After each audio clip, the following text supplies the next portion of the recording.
ধোঁকাবাজ মানুষ সব সময় লাঞ্ছিত হয়, যে বিশ্বাসঘাতক হয় তার ভেতরে অলওয়েজ একটা ভয় কাজ করে। এই বুঝি মানুষ আমাকে ধরে ফেলবে, এই বুঝি আমার সম্মান নষ্ট হয়ে যাবে।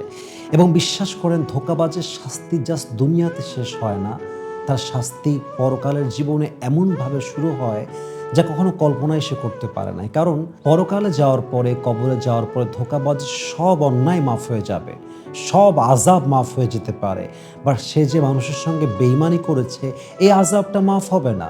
এবং ধোঁকাবাজ যখন দুনিয়াতে বাঁচে সে অলওয়েজ এই আযাবে থাকে, এই বুঝে আমি ধরা খেয়ে যাব, আমার বন্ধুত্ব নষ্ট হয়ে যাবে, আমার ব্যবসা নষ্ট হয়ে যাবে, আমার জব হারায় যাবে, আমার স্বামী আমাকে ছেড়ে দিবে, আমার বউ আমাকে ছেড়ে দিবে, আমার সংসার ভেঙে যাবে, এই বুঝে সমাজের চোখে আমি ছোট হয়ে যাব।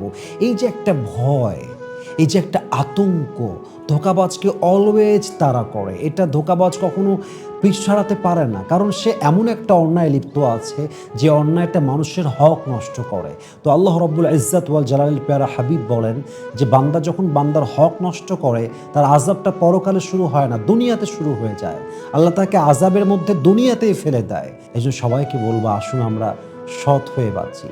সৎ হয়ে বাঁচলে লাভ কোথায় থাকে?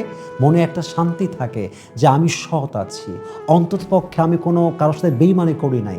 এবং সৎ থাকলে সবচেয়ে বড় লাভ হচ্ছে, মানুষ আমাকে যাই বলুক আমি তো জানি আমি কি।